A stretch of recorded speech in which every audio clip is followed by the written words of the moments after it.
passe mes journées sur le sofa. Je pique ma tente sur le sofa.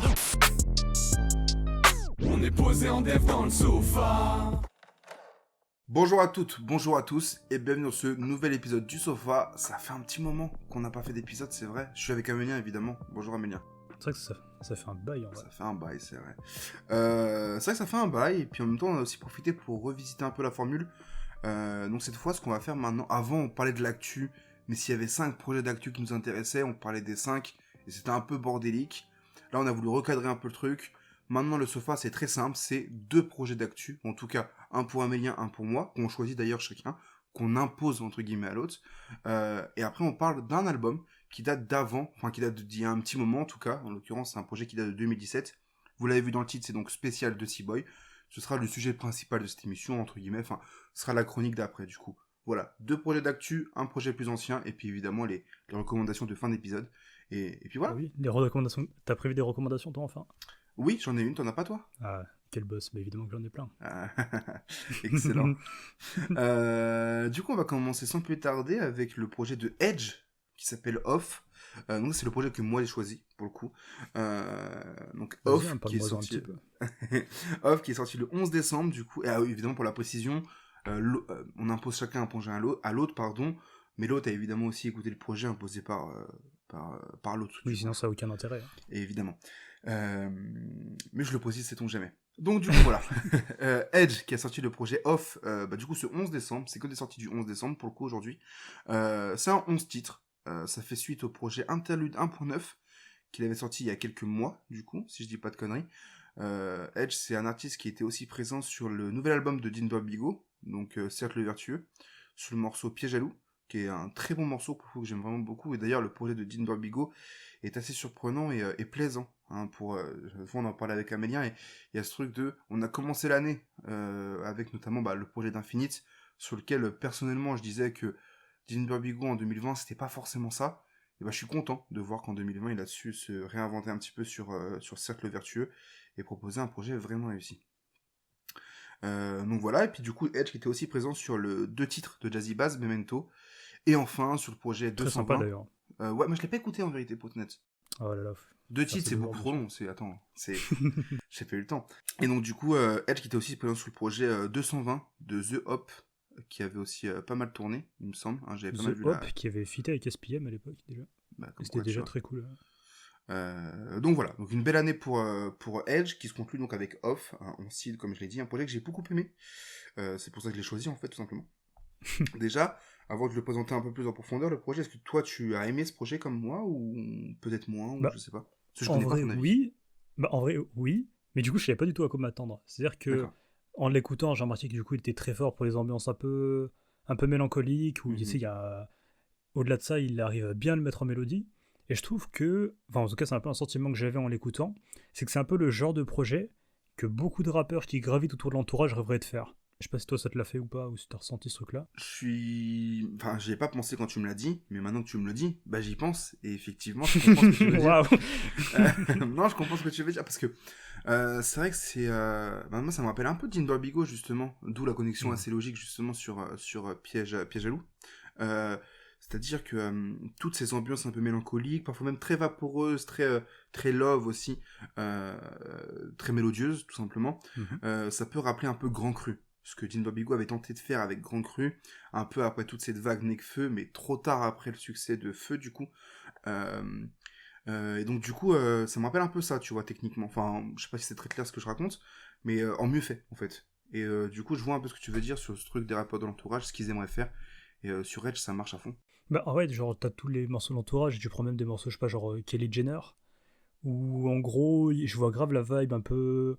Après, c'est pas forcément que des mecs de l'entourage ou autour, mais tu vois, tous les Jidma, les meilleurs gros mots, en fait, c'est trop leur vibe. Pas forcément ils volent leur vibe, mais en mode, s'ils les invitaient, ils seraient trop dans son univers, tu vois. Mais clairement, par rapport à gros mots, il y a du coup le titre Kylie Jenner, effectivement, en featuring avec Esso Luxueux.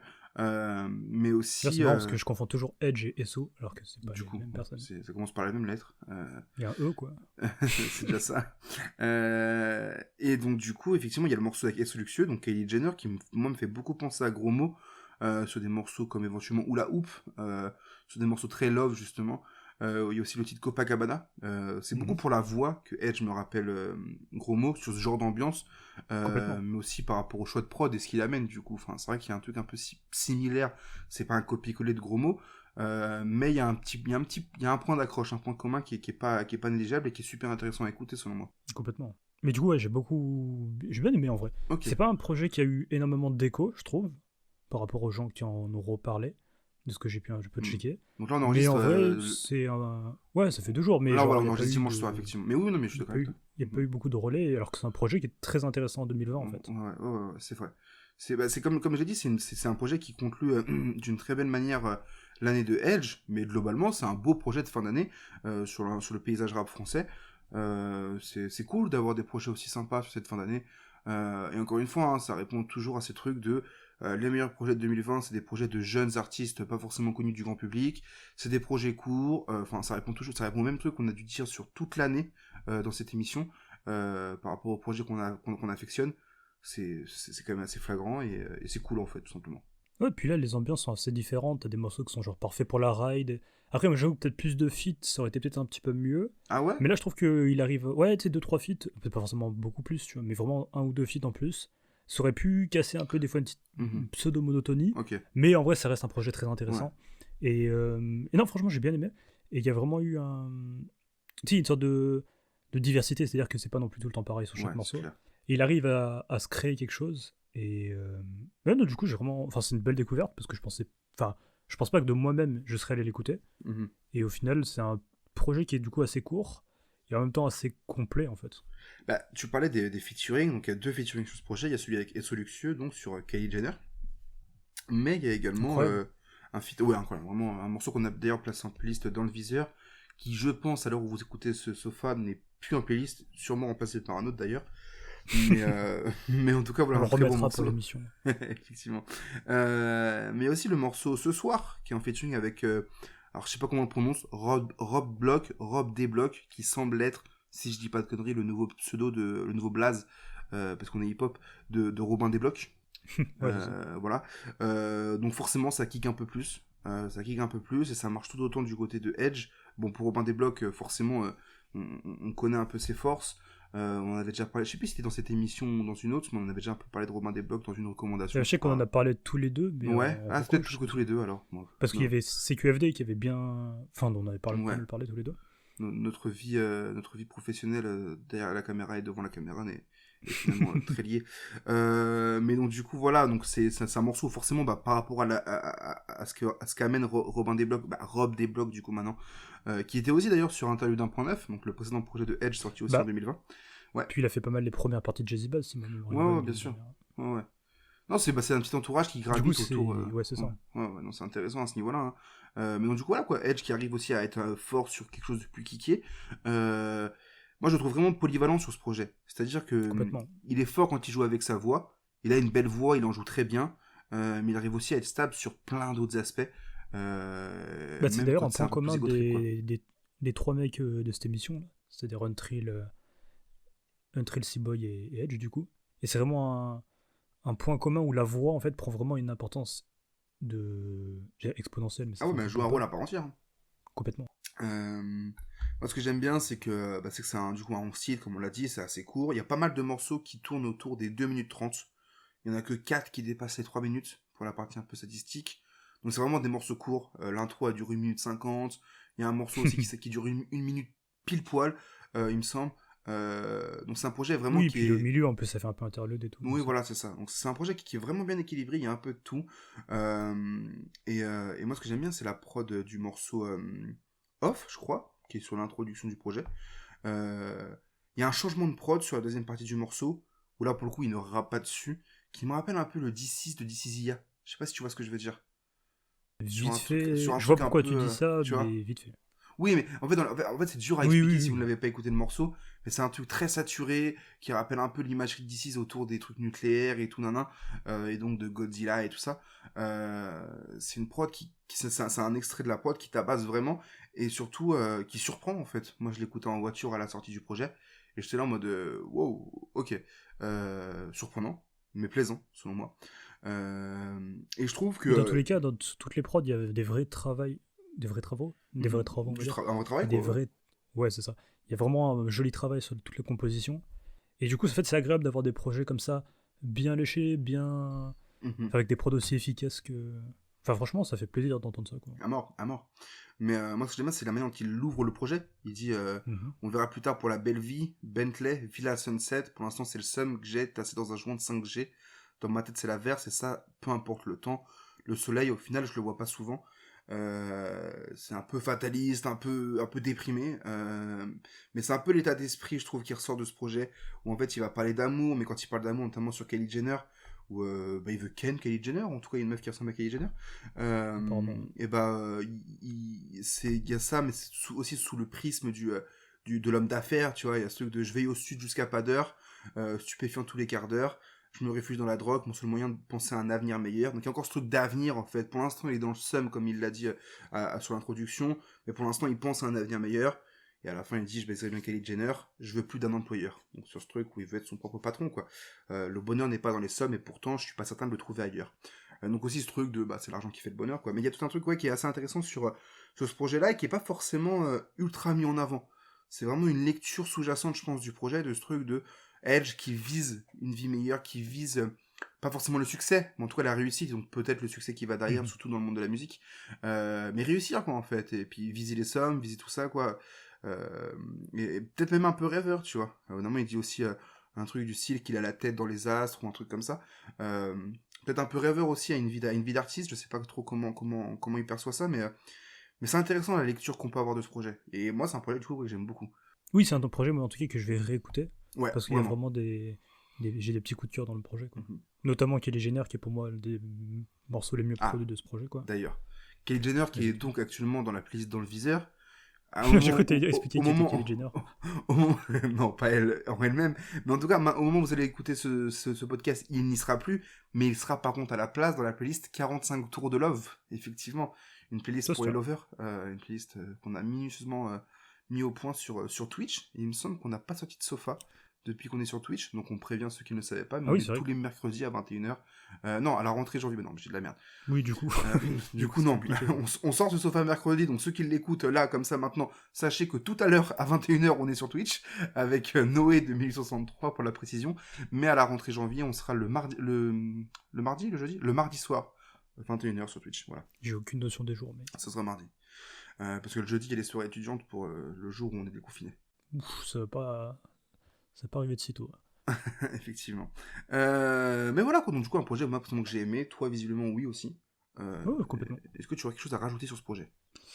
Pas vraiment. C'est un projet un peu parisien nocturne très cool. Effectivement. Et toi qui es en plus ultra fan de tout ce qui est les projets avec des belles mélos. Bah oui, à mort. C'est pour toi, quoi. Pour la ride et tout. D'ailleurs, ce qui est assez marrant, c'est un truc que je t'avais dit avant en off et t'avais pas encore écouté Edge à ce moment-là. Mais je trouve que vraiment sur le choix des projets qu'on a chacun fait, donc moi j'ai choisi Edge, donc le projet off, et toi t'avais choisi le projet d'Untrill.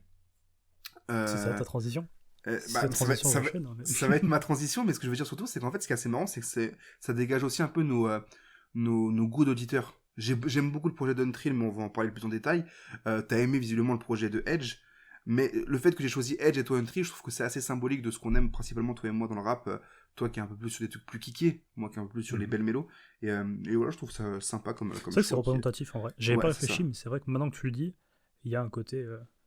Après, c'est ça l'avantage aussi de cette nouvelle formule, c'est qu'entre guillemets, je peux choisir des vieux albums à 1000 vues et qui tabassent. Et toi, tu peux sortir tes plus beaux morceaux de Lover de Ryder. Effectivement. Mais c'est ce que tu es. C'est ça. Ryder, oui, Lover, je sais pas, mais Ryder, oui, à bord de mon C-Max familial, effectivement. Mais je te laisse nous parler d'Untrill, du coup. Untrill, après, c'est assez simple. Parce que du coup, c'est on peut dire nouveau rappeur, je pense. Mais je l'avais découvert avec Pad Yankee et Designer. Et le truc qui m'avait un peu titillé l'oreille, c'était justement, au-delà de la qualité des prods, c'était vraiment l'écriture. Genre, tu vois, on parlait que c'était un choix qui me ressemblait, parce que justement, tu vois, moi je suis un peu un petit con, et du coup ça marche trop sur moi ce côté un petit peu impertinent, insolent, tu vois. En mode, ça pouvait que me toucher. Est-ce que je peux citer une phase qui m'a fait rire justement à ce niveau-là ? Vas-y, il y en a plein, vas-y. Il a dit, évidemment, la phase, elle m'a fumé, parce que je l'avais pas capté à la première écoute, je l'ai vraiment capté il y a 1 heure avant d'enregistrer l'épisode. Il dit, elle voulait le paradis du fruit. On a partagé le McFirst. Elle m'a fumé celle-là, genre, j'ai trouvé ça tellement insolent en mode, tu veux le parler du fruit? Viens, tape un croc dans le McFirst Chicken là et laisse-moi tranquille. Mais il a ça me plein fume. de petites phases comme ça où. Ouais, un peu. Je vais éviter. Je sais pas trop de comparaison, mais en tout cas, genre, il a plein Insolent. de. Il est insolent. Ouais, c'est ça. Cette petite. Ouais, c'est ça, il est insolent. Tu Il vois. est rigolo. Parce que justement, quand Nouvelle Trappe, donc l'année dernière, était sortie, ça avait fait un peu son petit bruit. Et du coup, je me prends bien le projet, surtout bah, du coup, Margiela, qui est du coup pour moi un des meilleurs morceaux de 2019, tu vois. Et là, pareil, je me dis, putain, qualité des prods et écriture. Et même, il y a un truc qui est super intéressant avec lui, c'est son rapport à la SAP, où en fait, tu sens qu'il y fait grave attention, que l'image est trop importante, et que en l'écoutant, tu peux savoir qu'il est genre stylé, tu vois. Très joli cover au C'est passage. très joli cover. Simple, Mais la efficace, plupart de tout. ses covers sont toujours super Ouais, belles. ouais. Bah, j'avoue, j'étais pas forcément fan de celle d'avant. Nouvelle Trappe. Nouvelle Trappe. Ouais, Enfin, avec le côté flou. C'est un non, peu je bizarre. sais pas, je la trouvais. Je sais pas pourquoi. Elle est pas moche, mais je la trouve pas Elle est pas ressortante en moche, fait. mais Non, mais elle ouais, est pas ça sent moche, mais en titre. je trouve pas qu'elle ressort essentiellement de ouf, tu vois ce que je veux dire. Euh, Mhm. mais elle reste jolie. Mais c'est vrai que par contre, celle de Trill Saison, plus simple. Il y a pas ce truc d'essayer de mettre du flou, je sais pas quoi, non. Plus simple, mais plus esthétique, plus. Ouais, Tellement j'aime plus- bien. Ouais, c'est ça Il y en a un fait, truc en plus, j'aime bien, esthétique. tu vois. Il y a un truc d'esthète un peu. Genre, ça pourrait Genre, être un fond d'écran, tu vois ce que je veux dire ou quoi. C'est très joli. Le fond bleu j'espère ciel, que ça comme le ça, tout sera. simple. C'est mon fond d'écran d'ordinateur, voilà. Et Ça une marche. Trail, si tu passes par là, merci pour le fond d'écran, c'est archi stylé. Ça Et je aussi. veux la même, c'est une écharpe, je veux la même écharpe. Mais c'est vrai que. Et apparemment, il va vendre du merch logiquement. Et c'est parce que le merch de rappeur, on le connaît bien. Et on sait que souvent, des fois, c'est un peu fait à l'arrache. Tu vois. Et là, je sais, entre guillemets, que s'il y a Oui. un merch de rappeur que je vais acheter, Ouais, c'est clair. ce sera le sien, tu vois. Parce que il insulte trop les autres rappeurs qui s'habillent mal Hum. pour faire du merch de mauvaise qualité. tu Ouais, vois. clairement, clairement. Prends ma CB, Untrill, prends ma CB, j'arrive direct. Mais oui. Puis comme il dit, ils attendent de faire des vues pour acheter autre chose que du Nike. Tu vois, allez, c'est bon. Tu sais, combien de temps tu l'écoutes, tu fais, ah, j'avoue, faut que je step up mon jeu, tu vois. Clairement, clairement. Du coup, là, quand j'ai vu Trill Saison qui était sorti, bah, j'étais trop content. Parce que, bah, en fait, il y avait tout ce que j'attendais en mieux. C'est-à-dire, autant dans la qualité d'interprétation, il y a encore plus de mélodies, et même dans la diversité. C'est-à-dire que, tu vois, ça commence avec des prods de l'eau, et du coup, ça tabasse. Et en fait, il n'y a petite pas que ça question, non plus, tu vois. Vas-y, dis-moi. sa collaboration avec Hologram Low, donc sur 2 titres, je crois. Mhm. C'est nouveau ou il avait déjà collaboré avec lui? Je crois que c'est nouveau, perso. D'accord, ok. Parce que je sais qu'il a été partagé notamment par Alpha One, du coup, en D'accord. story et tout. Mais après, je saurais pas te dire. Enfin, je peux inventer si tu veux et dire alors oui, parce qu'en Mhm. fait, du coup, il l'a découvert. Mais non, en vrai, j'en sais rien. Mais je crois que c'est la première fois. Sur le premier couplet du premier morceau du projet, donc le plug, il dit et comme j'ai tout pété, Louis m'envoie mon Don Dada. Dan Dada. Pour moi, c'est Voilà. ça. C'est en mode il l'a vu que ça tuait. Et du coup, il a envoyé un petit. Ouais, voilà, petit peu c'est de ça. sap. Mhm. C'est bon vieux sweet reggae à 80 balles, là. Avec 20 euros de frais de port. On en parle? Non, on en parle? Oui, on n'en parle pas. On en parle pas. Non, et du coup, je disais que c'était bien équilibré parce que du coup, t'as les prods de l'eau qui tabassent. Ouais. Et en même temps, je trouve que c'est trop bien comme projet parce qu'il sort aussi de sa zone de confort. Donc en gros, tu vois, t'as les prods qui tabassent de l'eau. Et en même temps, on sent aussi qu'il va sur des trucs où il est moins habitué, ou en tout cas moins habituel. C'est-à-dire qu'on sent qu'il est en dehors de sa zone de confort. Et t'as plein de prods justement comme SLS, tu vois, qui sont un peu différentes, un peu bizarres, où à l'écoute, tu dis, bah, c'est un peu surprenant, un peu étrange, mais en même temps, il kick bien dessus. Mhm. Et l'avantage du projet, c'est que, bah, en vrai, en 20 minutes, tu l'as torché, quoi. C'est clair. Et Moi, j'aime beaucoup. tu peux le réécouter facilement, quoi. Moi, carrément. Moi, j'aime beaucoup la prod de Rich Pas Honnête, qui est peut-être mon morceau préféré du projet. Avec éventuellement So you can- 255 so you SO queso. Con Queso, effectivement, très très chaud. Et vraiment, la prod de Rich Pas Honnête, moi, elle me tabasse. Et il y a ce truc de. Le projet, il est marrant, il est fun, mais c'est pas du rap c'est pas du rap de clown non plus, hein, mais voilà, il est sur des prods assez agressifs par moment, où il est marrant, il est incisif, il est insolent, impertinent, tout ce qu'on veut. Et sur Rich Pas Honnête, c'est un peu plus doux, je trouve un peu plus calme, et c'est vraiment une très belle conclusion de ce petit 6 titres. Et pareil que pour Edge, je trouve que c'est un projet qui a tout pour bien vieillir pour le coup, et qui est vraiment intéressant à ce niveau-là en fait. Bah, en fait, il est sorti en fin 2020. Et ben, c'est un projet que tout 2021, je pense que je vais continuer d'écouter. Et c'est aussi un truc que je voulais te dire par rapport à Untrill, c'est qu'en fait, en gros, ce que je trouve aussi très intéressant et très efficace, c'est qu'il n'y a pas non plus des projets tous les 3 mois, tu vois. Il y a vraiment un côté un peu, vas-y, je balance pas trop, mais quand j'arrive, je suis là. Donc logique. C'est très Mais, léché. c'est ça, tu vois. Ah ouais, Tout est non, léché, tout est nickel, tout tombe juste. Et en même temps, il en fait pas trop, les projets sont... Enfin, souvent, en fait, ce qui m'énerve un peu avec les rappeurs en ce moment, c'est les projets trop longs pour rien. Ouais. Et là, en vrai, c'est la synthèse de tout ce que j'aime dans ce projet. Même les morceaux où je me dis, pas trop. Et puis après, au final, je suis arrivé à, tu vois, Fuck la Drill 3. Au début, je me suis dit, ah. Et puis au final, après 3 réécoutes, c'est bon, je suis dedans. Ah, bah, tu vois, moi, je suis pas trop drill, ça, non, je suis rentré dedans direct, hein. Très, très chaud, ce morceau, ouais. Le morceau Marge est là au pluriel. Bon, j'ai l'impression qu'on est en train d'énumérer tous les morceaux du projet, mais vraiment, c'est un projet très riche. Mais le morceau Marge est là au pluriel que j'ai aussi beaucoup aimé, qui est très efficace, quoi, aussi simplement, quoi. Ouais, mais c'est ça. Et du coup, bah en vrai, je recommande grave ce projet parce qu'il est trop. Ah, tu aurais grave une recommandation de fin d'épisode. Mais en fait, c'est ça que je veux dire, c'est qu'en fait, cette nouvelle formule, en fait, c'est un podcast de recommandations, en fait. C'est-à-dire qu'on vous recommande les 2 projets d'actu. On va vous recommander forcément le spécial de Seaboy. Vu qu'on en parle, c'est que c'est un projet que au moins l'un d'entre nous deux a aimé. Et puis, bah, la recommandation de fin d'épisode aussi habituelle, qui ça, pour le coup, ne bouge pas, qui est aussi une recommandation en soi. Donc, c'est vraiment un projet, un podcast, pardon, en fait. C'est un podcast de recommandations qu'on fait maintenant. Et donc, voilà, ce qui est pas plus mal, ce qui est aussi intéressant. Surtout qu'en plus, ça va être un peu, pas vicieux, mais un peu particulier quand toi, tu vas adorer un projet que moi, je vais le détester. Ouais. En même temps, c'est ça qui est cool aussi, tu vois. Mais, ça amenait plus de débat. Pour... Oui, c'est ça, complètement. Non, je vais juste dire par rapport à Untrill aussi, ouais. c'est qu'il y a plein de... Tu vois, on parlait de petites phases, et là, j'avoue, je l'ai plus sous la main, tu vois. Mais à un moment, tu vois, il fait une phase sur le fait que... Du coup, son Margiela vient d'Italie, donc peut-être qu'il a le Covid, tu vois. Il y a plein de petits trucs où ça se voit qu'il l'a pensé, il s'est dit, vas-y, je le mets dans mes notes, et ça marche trop bien, tu vois. J'ai cherché la parole, je l'ai pas trouvé, mais oui, non, c'est assez efficace, et non, c'est plein de trucs. Et puis on voit, comme tu dis, le truc des notes, en fait, c'est je sais pas comment il fonctionne, comment il écrit, il faudra lui demander si un jour on l'a en interview, mais ce truc de, il y a plein de phases, en fait, je suis sûr que c'est des trucs où il y a pensé en mode, ah, ça c'est marrant, ça c'est bien. Putain, ouais, ça me fait rire. C'est le mot marrant qui ressort le plus, je crois, quand je parle du projet, mais c'est vraiment pas qu'un projet marrant, hein. Mais c'est des petites phases comme ça qui sont un peu plus piquantes, un peu plus réussies, un peu... et non, c'est très bon pour ça, justement, quoi. Dans la sacoche, j'ai mon Opinel, elle va sûrement venir pour ses sentiments, sûrement rester pour mes centimètres. C'est un ouf. Il me fume. Non, voilà, non, il est marrant, moi j'aime bien. Voilà. On mettra ça en citation. Effectivement. Untrill, le rappeur marrant de fin 2020, c'est alors que c'est tellement pas ça, en fait. Avec la tête de Mister You. Non, mais en vrai, c'est un projet qui est trop bien, trop efficace, trop épuré, très classe. Classe, c'est le mot. J'aime bien ça. Classe, c'est le mot. Classe, c'est le mot. C'est très épuré, très... Bon, on tourne en rond, je trouve, donc on va passer à la suite, je pense, mais ouais, non, c'est très réussi, effectivement. Écoutez Untrill, là. Écoutez Untrill, effectivement. De toute façon, moi, j'avais dit, Enfant de pauvre et Untrill 2021. Oui, c'est vrai que tu l'avais dit, c'est dans tes prévisions. On t'appelle le divinateur. Et pourtant, je suis trop nul en prévision. Mais au moins... Mais c'est passé à pas grand-chose, hein, parce qu'Enfant de pauvre, c'est sorti il y a pas très longtemps, et Untrill, ça sort que maintenant, hein, donc t'es passé à quelques semaines de mentir, en fait, dans tes prévisions. Bah, après, ça sorti en 2020. En fait, les deux, ils ont sorti un truc en 2020, finalement. Enfin, fin 2020, du coup. Et les deux sont très cool, quoi. Effectivement.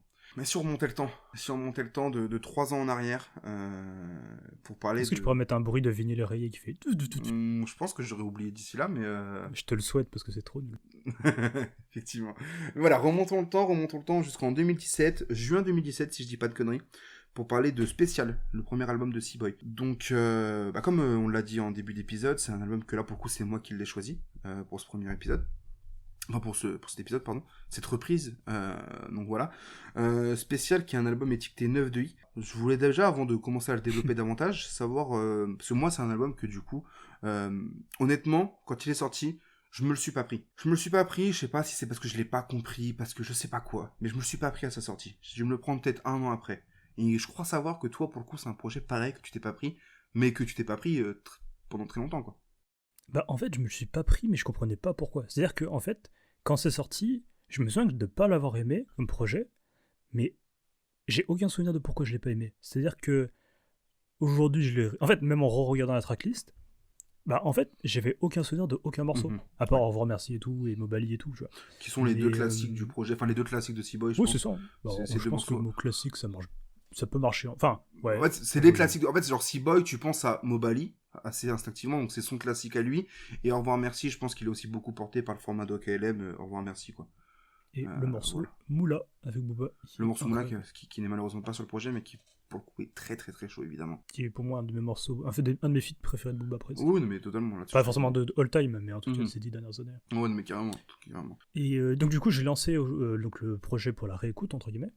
Et en fait, je comprenais... Je pense que peut-être parce que, vu que je suis un peu la nonchalance incarnée, peut-être que le projet était trop énergique pour moi, et que c'est peut-être pour ça que je suis passé à côté. Mais parce que du coup, en fait, en le réécoutant, je me suis dit, mais je comprends pas pourquoi j'ai pas aimé et pourquoi j'ai pas écouté ça avant, dans le sens où le projet, bah en fait, il est formidable. Effectivement. Je ne peux que te... Il arrive à toucher. Enfin, en fait, il est fort dans l'introspectif, il est efficace quand il rappe, il est efficace quand il est vénère. Enfin, il a toutes les. Même dans l'interprétation, il est ultra puissant et en fait, je comprends pas en fait pourquoi j'ai pas aimé le projet à sa sortie. Et je pense je suis pas sûr de ne pas l'avoir aimé. Je pense que je me suis auto-convaincu avec le temps que à l'époque j'avais pas aimé, donc ça sert à rien que je réécoute. Ouais. Et pourtant, enfin, les prods ont super bien vieilli, tout est efficace. Et encore heureux, il a que 3 ans, encore heureux. Mais en fait... tu sais, il y a des projets en 2017, oui, je l'écoute pas. mais celui-là, du coup, c'est désastreux. Hein. Mais en fait, moi, je pense que c'est un projet qui est compliqué à cerner. C'est-à-dire que le projet sort en 2017, donc, étiqueté 9.2i, comme je l'ai dit, et surtout, en fait, il est spécial, sans mauvais jeu de mots, parce qu'en fait, il dénote, il se démarque vraiment des récentes sorties du label, en fait. C'est vraiment sur les récentes sorties du 9.2i, pardon, je trouve que Spécial se démarque vraiment. Donc c'est un album qui est un peu estampillé trap et tout ce qu'on veut, nanan, mais qui le fait à sa manière, et je pense que c'est là où c'est le plus abouti, le plus maîtrisé selon moi. En tout cas, dans les albums étiquetés trap, il y en a pas beaucoup, je trouve, qui sont vraiment à ce niveau de maîtrise, en fait. C'est un premier album, et pourtant, c'est vraiment extrêmement bien maîtrisé. Et pour ça, c'est vraiment cool. Maintenant, effectivement, le projet va un peu dans tous les sens. C'est souvent assez brut, il n'y a pas beaucoup de concessions de la part de C-Boy, il y a des trucs, des fois tu comprends pas forcément ce qu'il veut faire. Tout ce que tu cites, pour moi c'est positif pour l'instant. Mais pour moi c'est positif aussi, mais par contre du coup, c'est ce qui fait je pense que si tu l'écoutes au mauvais moment, tu te le prends pas le projet. Tu te le prends pas parce que c'est trop, enfin c'est entre guillemets trop spécial, tu vois. Il y a des morceaux assez sombres, comme Al Pacino par exemple, mais un morceau je trouve qui est particulièrement intéressant, c'est le morceau éponyme, Spécial, qui est en apparence est très doux. Même au moment où la prod démarre, on dirait presque une musique de film Disney, tu sais, t'as capté, genre c'est très doux, très scintillant, même j'ai envie de dire, c'est assez lumineux, mais il y a des paroles qui sont parfois un peu dures, tu vois, il y parle quand même d'amour, tu vois, il y parle du fait qu'il trouve ses amis qu'il trouve que ses amis ont quelque chose de spécial, mais en même temps, il parle d'armes, il parle de devoir tuer des gens, il y a ce truc un peu d'égo trip, de vas-y, je vais tous les tuer, tu vois, mais il y a quand même un truc assez brut, tu vois, là-dedans, tu vois. Et moi, ça se résume à une phase, selon moi, c'est au bout d'un moment, il dit le monde est rempli de bonnes personnes qui deviennent mauvaises. Alors on dirait une phase Facebook claquée que je trouve en 2012, tu vois. Mais pour moi, c'est un peu la couleur du projet. Parce qu'en fait, on sent une vraie sincérité chez C-Boy sur les morceaux plus introspectifs. Il est parfois très touchant. Tout ce qu'on peut assimiler, entre guillemets, aux bonnes personnes, tu vois. Mais au détour de chaque mesure, il peut te placer des trucs un peu plus bresson, tu vois, genre il va te parler du traitement des noirs, de son bled qui est pas forcément qui se meurt comme il le dit.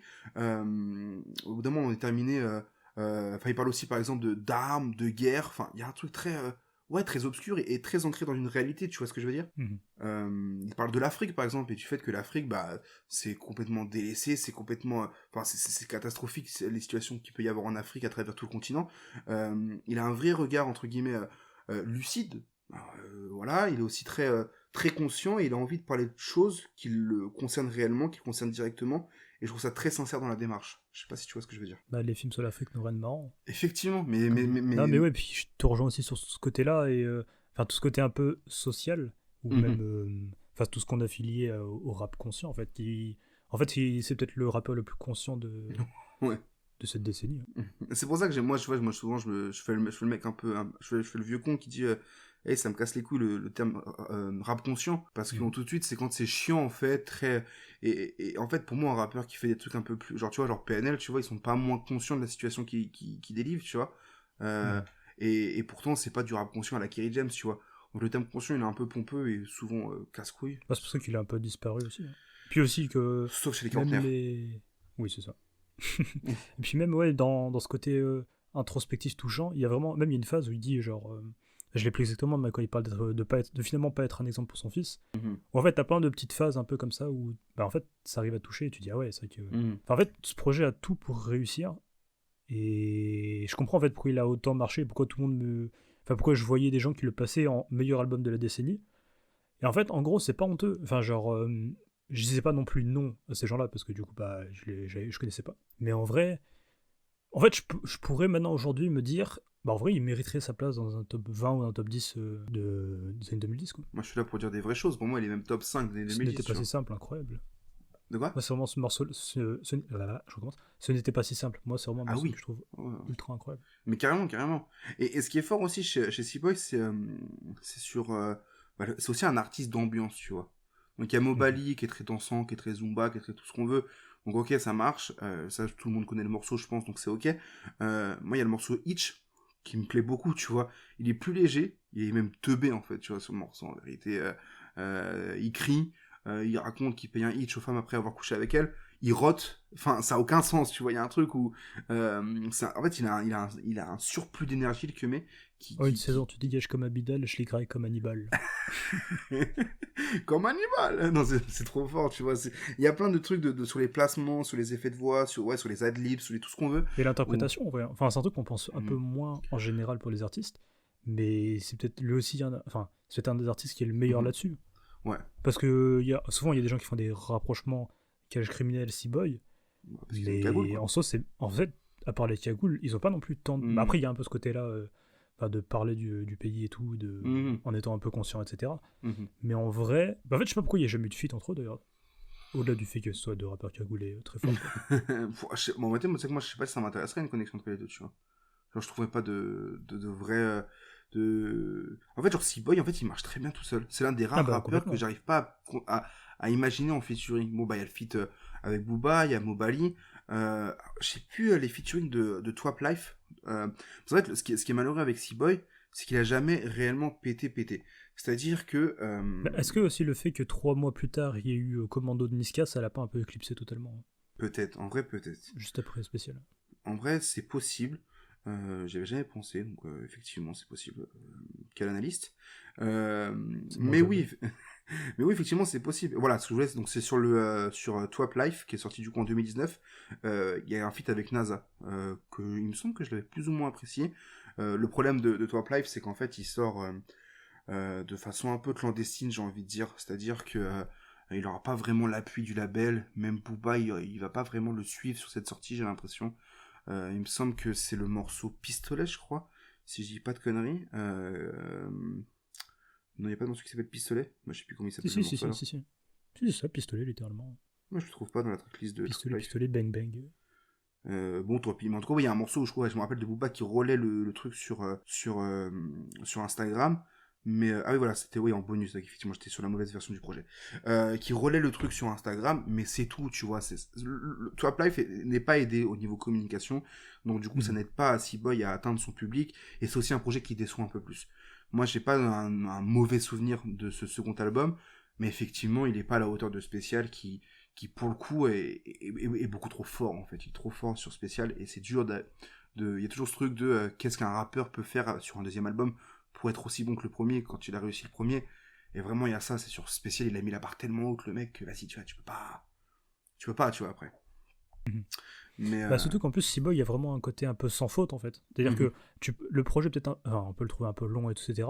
Mais il y a un côté où chaque morceau est efficace et il marche bien dans son style, tu vois. Carrément. Où tu peux vraiment avoir ce qu'il fait. Je crois que c'est un 15 titres. Et genre, tout est nickel. Tout est. Après, Twap Live, j'avoue que j'ai pas de souvenir de ce projet-là. Il faudra que je le réécoute et je l'ai pas fait pour l'émission pour être totalement transparent. Je l'ai pas fait non plus. Et j'ai pas fait mes d'ailleurs, il y a ce truc de. Moi, ce que j'aime bien aussi, c'est sur ce nouveau format.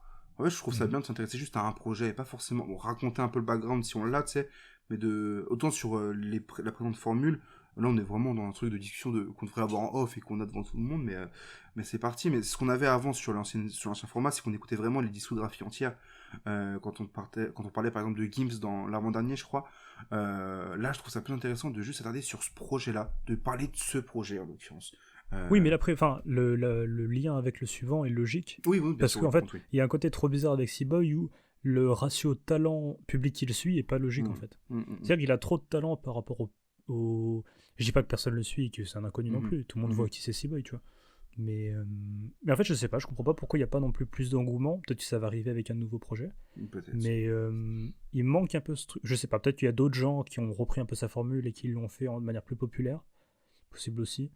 Mais en même temps, parce que tu prends Spécial, en vrai, bah, Je vois rien à modifier, en fait. Non, mais pour moi, Spécial est parfait, tu vois. C'est, comme je disais tout à l'heure, pour moi, c'est Peut-être un projet 2-3 qui est... phases où tu fais bon. Ouais, des phases où... Mais c'est aussi la patte Mais ça C-Boy, fait tu partie vois. du projet, C'est ça, moi, je trouve que c'est c'est ça. un artiste qui est très explosif et qui, du coup, va t'amener un morceau très mélodieux, puis un morceau très, où il déborde d'énergie. Moi, il y a le morceau JDB pour Joint de Bœuf, que je trouve très fort, tu vois. Où c'est encore une fois un titre, plein de mélodies assez intéressantes, notamment au niveau du refrain, mais qui derrière, encore une fois, est thématique un peu brute, tu vois, genre, il parle de l'envie de quitter la France, il parle des enfants soldats, et puis derrière ça, il va te sortir un truc du style, la chatte à ta pute qui pue, j'ai toujours la rime qui tue, euh, et Mais pour c'est le ça, coup, la rime qui tue. ouais, la rime est tue, tu vois, parce que tu t'attendais pas à ça dans le morceau par rapport à ce qu'il racontait avant, tu vois ce que je veux dire. Il joue vraiment sur la lettre T, la chatte à ta pute qui tue, j'ai toujours la rime qui tue. Ouais, c'est en maths, tu sais, mais ouais, c'est un Attendez, je projet parle à qui... C-Boy, là? Oui, c'est moi, si, boy. Attends, j'enlève ma cagoule, Bah, pardon. parce que tu... Ouais, voilà. J'aurais dû... Non, je vais mettre ma cagoule, parce que tu me connaîtras, mais voilà, quoi, non, c'est pour ça que je trouve fort.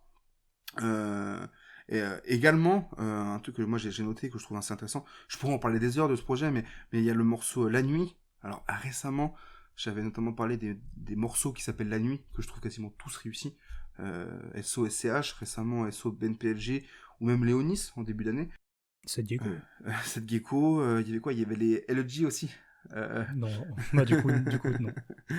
Mais C-Boy, il a aussi du coup un titre qui s'appelle comme ça, et c'est aussi un gros coup de cœur, je pense, sur ce projet, sur ce truc un peu de dualité clair-obscur. C-Boy face à ses doutes, face à ses troubles, avec un cœur un peu brut, un cœur un peu noir, mais aussi, je trouve, un C-Boy un peu pressé. Au bout d'un moment, il dit, bon, c'est encore une énième métaphore sexuelle chez C-Boy, mais il dit, je te baisse tout de suite, pas le temps pour la fellation. Mais je trouve que ça colle bien au propos de C-Boy, ce truc de, il charbonne depuis longtemps, il le dit d'ailleurs, qu'il charbonne depuis mineur, je pense, en voulant jouer sur le jeu de mots charbon, mine, charbonne, mineur. Et il tend à toucher le succès, tu vois. Et ce qui est d'autant plus, du coup, dommage et un peu frustrant, bon, je suis pas à sa place, donc je pourrais pas parler à sa place, mais c'est vrai que c'est dommage de voir qu'il a pas atteint, enfin, qu'il a un espèce de plafond de verre au-dessus de sa tête, tu vois. Notamment par rapport à toi, Clive, du coup, effectivement. Complètement. Si tu peux pas raser ta chatte, va au moins la peigner. Mais tu vois, après un thrill, t'écoutes C-Boy, t'es dans le thème, tu vois, tu rigoles, c'est ce genre de phase complètement teubée, tu sais. Mais ça fonctionne et ça te sort pas du truc, tu vois. Et donc voilà, moi j'aime beaucoup C-Boy.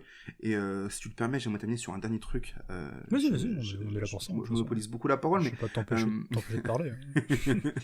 Au pire, j'enregistrerai en off et je le rajouterai au montage. Vas-y. Je vais faire attends, mais j'ai jamais dit ça. Moi, je trouve qu'un truc qui peut surprendre aussi chez C-Boy, c'est la manière qu'il a de construire ses morceaux. Je trouve qu'il innove réellement et il tend surtout à s'éloigner des schémas un peu classiques, couplet 1, refrain, couplet 2. Je sais pas si tu vois ce que je veux dire. Complètement. Il y a beaucoup de morceaux où il y a des vraies introductions aux morceaux, il y a des ponts très évolutifs tout le long du morceau, des couplets qui sont parfois courts, même plus courts que le refrain. Je trouve que c'est vraiment une formule qu'il a réussi à s'approprier, et c'est ça qui fait que sur Spécial, en tout cas, il propose un album avec des morceaux à la fois surprenants, comme on a pu en parler, mais en même temps très bien construits et totalement cohérents les uns avec les autres, en fait, parce que il y a vraiment une patte C-Boy sur la construction des morceaux. Et ça, je trouve ça fort. Je trouve ça fort et surtout, ça interpelle, je pense, un peu l'auditeur sur ce truc de... T'écoutes un morceau, il rappe, et tu sens que quand il commence le couplet, au bout de 58 secondes de morceau, tu te rends compte que tout ce qu'il avait fait avant, c'était juste un pont, en fait, tu vois. Et que là, il rappe vraiment pour le vrai couplet 1 du morceau. Et ça te surprend un peu sur ce truc de... Tu peux être habitué aux rappeurs qui chantonnent, donc en fait, c'est pas étonnant d'entendre C-Boy chantonner dès le début, tu dis, ah, ok, c'est le couplet 1. Et en fait, non, quand le couplet 1 arrive, là, il rappe vraiment, et il ramène un truc un peu différent. Et ouais, moi, ça, je trouve ça mortel pour le coup. Non, complètement, je suis totalement d'accord. J'ajouterai rien à ce que tu viens de dire, mais oui, je t'écoutais de manière attentive. Je suis totalement d'accord. Mais voilà, donc voilà, moi, pour moi, C-Boy, qui du coup, effectivement, on devrait faire un classement d'albums de... Je sais pas si ça a déjà été fait. Ah, ça existe pas comme podcast en plus, c'est cool. Ça pourrait être intéressant. C-Boy numéro 1, du coup. Maxi Best-of qui a jamais été fait d'ailleurs. C'est vrai, Maxi Best-of pour les plus anciens, ceux qui ont connu ça. C'était quoi? C'était avec... Il y avait un projet de Spider-Z, un projet de Medine, et... Il y avait Sofiane. Et Affranchi, ouais, Sofiane Affranchi, on s'était dit en 2018, ah tiens, c'est classer des albums, ce serait cool. On a fait, ouais, bof. Viens, on fait nos Maxi Best-of. Ça marchera jamais en podcast. Ça marchera jamais en podcast, c'est nul à chier. Merde. C'est pas grave, on n'est pas des stars, c'est pour ça. C'est pour ça, effectivement. Pas encore. Et d'ailleurs, rien à voir, mais SO Talal, que je vois actuellement sur Spotify, qui écoute Untrill. Voilà. Des gens de bon goût. Talal le boss, en fait. Effectivement. Soyez abonnés à cette culture, vous deviendrez des gens stylés. C'est clair. Bah écoute, pour moi, c'est tout pour spécial. Je sais pas si t'as autre chose à rajouter, toi. Absolument rien, c'est un projet équilibré, efficace, qui marche bien. Et C-Boy est trop fort, quoi. Là, j'attends un nouveau projet de C-Boy, par exemple. Où je me dis... Enfin, après, là, le dernier n'est pas sorti il y a longtemps. Mais après, je suis devenu un nouveau fan, ça y est, tu vois. Je suis rentré dans l'écurie.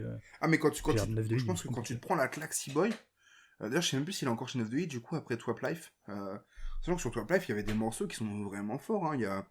Quel morceau déjà? Je crois que c'est Noir.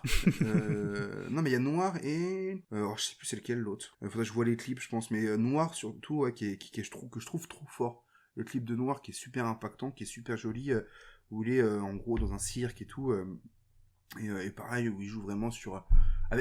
On parlait de rappeurs qui jouent avec sa voix. C-Boy, pardon, joue beaucoup aussi avec sa voix, tu vois. Il a un truc très grave, il arrive à partir dans des trucs. Ouais, non, c'est. Ouais, et puis il a plusieurs. En fait, il a plusieurs voix, en fait. Oui, en vrai, oui. C'est un peu con de dire ça, mais il a sa voix quand il est ultra vénère, il a sa voix quand il veut juste être mélodieux. Enfin, il a trop une palette vocale qui est super intéressante. Oui, non, mais à fond. Et ouais, non, ça marche à mort, je pense, à ce niveau-là. Est-ce que tu veux qu'on passe au coup de cœur? Effectivement, passons aux recommandations. Je te laisse commencer. J'en ai trouvé une il y a une seconde, mais du coup, c'est pas du tout une recommandation originale. C'est plus que, en gros, j'écoute pas grand chose à part un peu d'abstract hip-hop, donc c'est compliqué d'expliquer un peu ce que c'est, mais tous les mecs un peu, tu vois, de la vibe Earl Sweatshirt, avec des. Ouais.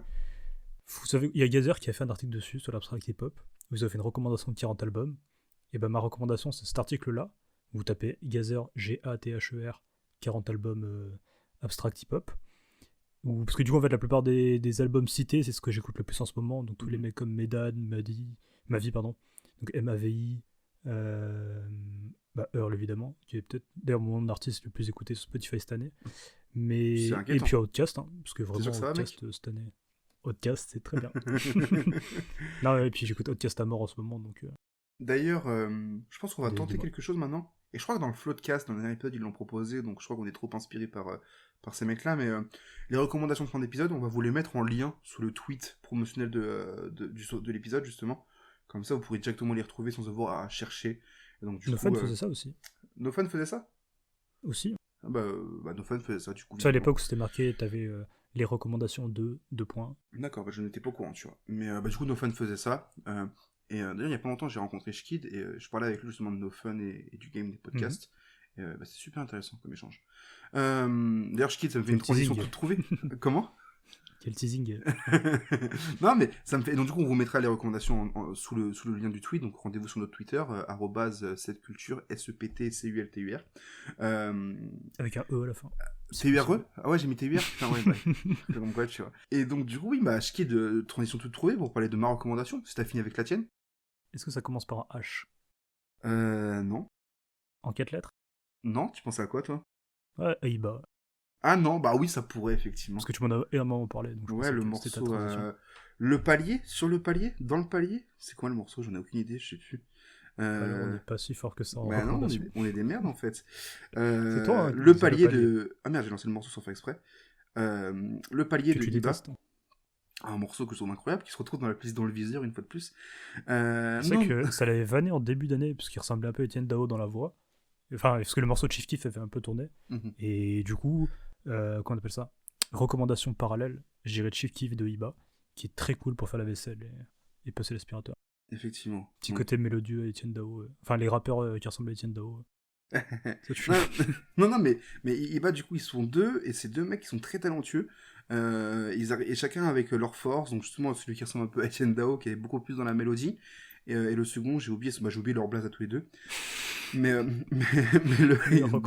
désolé à vous deux, les gars. Mais le second qui peut avoir un truc un peu plus rappé par moment, notamment sur le morceau Le Palier, que je trouve très fort. Et voilà.